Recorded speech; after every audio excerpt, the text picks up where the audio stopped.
Hindi kita maintindihan. Kung talagang gusto niyo akong tulungan, bakit patuloy niyong inililihim ang tunay kong pagkatao?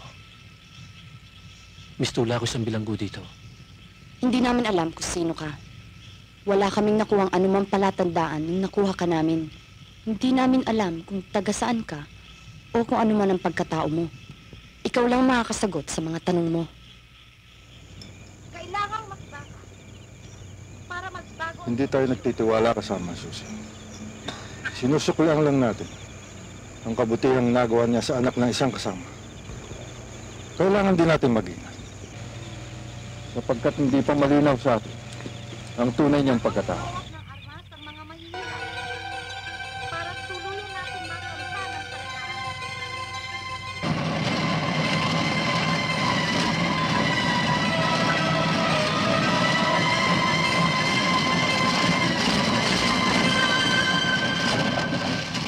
May palagay akong makikita ko si Emil. May ilog sa pinangyarihan ng encounter. At may palagay dito na doon siya tinamaan at tinangay ng agos ang kanyang katawan. Kung ganun, bakit walang bangkay? Bakit walang kahit na anong palatandaan? Hindi, paring Ray. Naniniwala pa rin akong buhay sa Emil. At hahanapin ko siya. Hahanapin ko. Magaling na sugat mo. Makakilos ka na ng maayos. Salamat.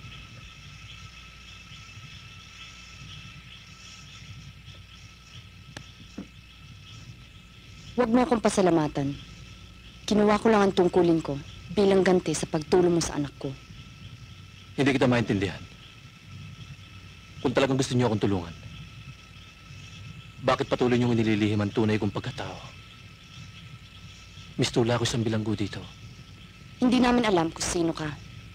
Wala kaming nakuhang anumang palatandaan nung nakuha ka namin. Hindi namin alam kung taga saan ka o kung ano man ang pagkatao mo. Ikaw lang makakasagot sa mga tanong mo. Nay!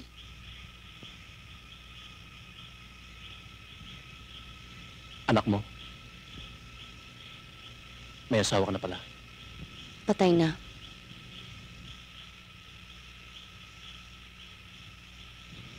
Tinukod siya ng mga militar na minsan nasa bayan. Ayon sa mga nakakita, pinahirapan siya ng husto bago patayin. Hindi na namin nakita ang bangkay niya. Ba't nila ginawa yun? Nakita mo ang mga nangyari sa San Vicente. Nakita mo kung paano sila magmalupit sa mga magsasaka. May dahilan ba para sila magmalupit at pumatay? Wala.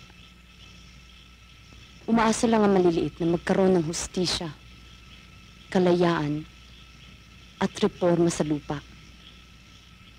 Kapag natupad yan, tsaka lang matatahimik ang ating bansa at mawawala ang mga katulad namin. Pero habang iilan lamang ang nagtatamasa, patuloy kaming makikibaka.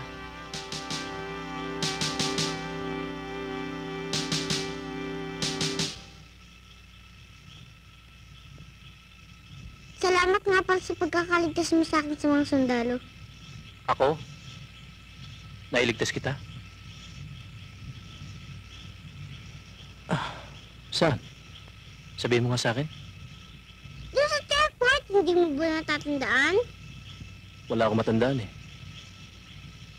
Ano nga pala pangalan mo? AK. Bakit AK? Ewan ko. Tanong mo sa nanay ko. Ikaw, anong pangalan mo? Hindi ko rin alam eh. Hindi ko matandaan. Yayayain sa anak kang maglaro bukas. Kaya lang, wala ka palang pangalan.